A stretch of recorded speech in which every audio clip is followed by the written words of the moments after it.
Хайде, момчета, казвайте, какви са плановете ви? Пък аз ще ви дам съветите на един истински професионален български политик. Ще продължим да вдигаме заплатите и пенсиите, без да вдигаме дефицита. Асене, ти си пълен аматьор. Не се ли сещаш, бе, момче, че като вдигнеш заплатите и пенсиите, ще не изчезне излишъка и на края на годината няма да можеш да раздадеш на батко и на братко. Ще направим антикорупционната комисия да работи и ще сложим независими шефове. Абе, Кирчо, и ти си пълен аматьор.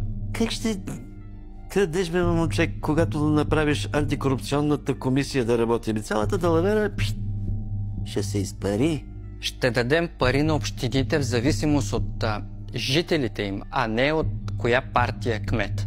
Абе, Кокорчо, ти чуеш се и говориш, бе? Как тези кметове ще бъдат лоялни към вас и как ще има връщанка, като ще давате на всички по-равно? Трябва всичките пари само на ваши хора, за да знаят, че само те получават и само те ще връщат. Ще реформираме службите и така ще направим да работят за сигурността на България.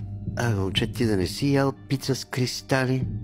Нали ако започнеш да гониш службите, веднага ще те побърка с измислени компромати с фалшиви новини. За 35 години преход никой не е успял да направи реформа в службите.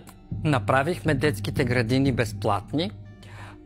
Сега ще продължим да даваме по-големи облекчения на младите семейства. Ще платим лихвата на първото жилище.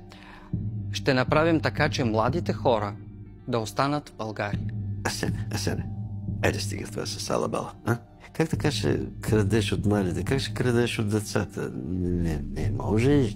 Всичките пари трябва да отидат в уж строение на пътища, после вече започват наземни работи, машиносмени, по-малко асфалтче, по-тънички мантинелки и тогава вече се пълни чувалчетата. Нали? Това си го знаете. Ще продължаваме с програмата за подпомагане на цените на тока за бизнеса, както го правихме сега, до юли, за да може българския бизнес да расте и да има по-големи заплати за работниците си. Ти с тези идеи защо не вземеш самолета и да се махнеш на Мартин? Айде, за Канада. Далаверата със стока е малко по-различна. Взимаш високи цени на бизнеса и на домакинствата. Подстригваш ги като овце и после правиш Делчо Спасов там с когото трябва.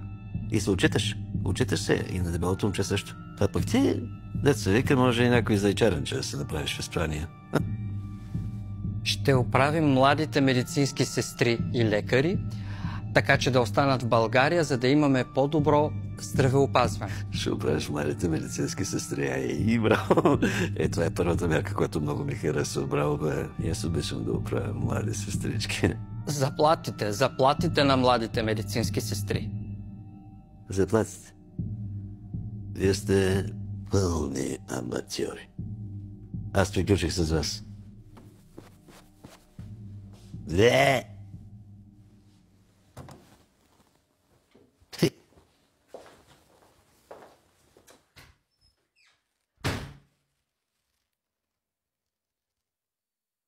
Кириле, май аматьори ще си остане. Ако това са професионалните политици, по-добре аматьори да си остане. Плановете на политиците разчитат на твоето бездействие. Развали им схемата. Гласувай.